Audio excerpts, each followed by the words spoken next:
Police प्रशासनातील अधिकारी व कर्मचारी आपले कर्तव्य पार पाडत असताना सामाजिक व धार्मिक उत्सव तसेच लोकसभा निवडणूक निर्भय व शांततेच्या मार्गाने पार पडली।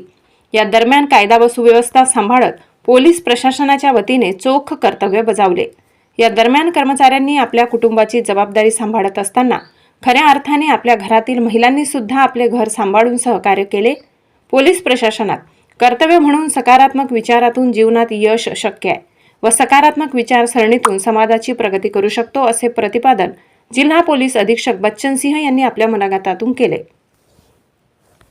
राष्ट्रसंत तुकडोजी महाराज यांच्या जयंतीचे औचित्य साधून आयोजित पोलीस कुटुंबातील स्नेह मेळावा आयोजित प्रसंगी ते बोलत होते।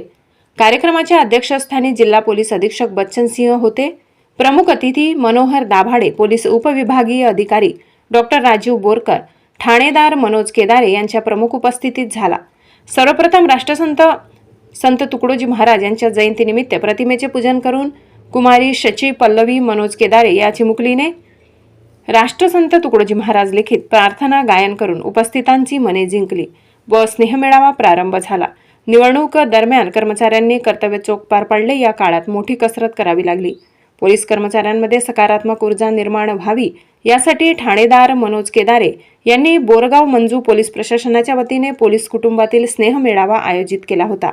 प्रास्ताविक ठाणेदार मनोज केदारे यांनी केले। सूत्रसंचालन पत्रकार संतोष चक्र नारायण यांनी केले। यशस्वी करण्यासाठी पोलीस उपनिरीक्षक मनोज उघडे, गणेश काळे, निलेश चाटे, सतीश सपकाळ, हेड कॉन्स्टेबल अरुण गोपनारायण, मोहम्मद इरफान खान, योगेश काटकर, गिरीश वीर, सुदीप राऊत, सचिन सोनटक्के, नारायण आंबटकर, उमेश बोबडे, प्रशांत विदळे, सुशील इंगोडे, नारायण शिंदे, सुनील ताराम आदींनी सहकार्य केले। रिपोर्टर धनराज सपकाळसह कॅमेरामन नरेंद्र वाढोणकर, अकोला।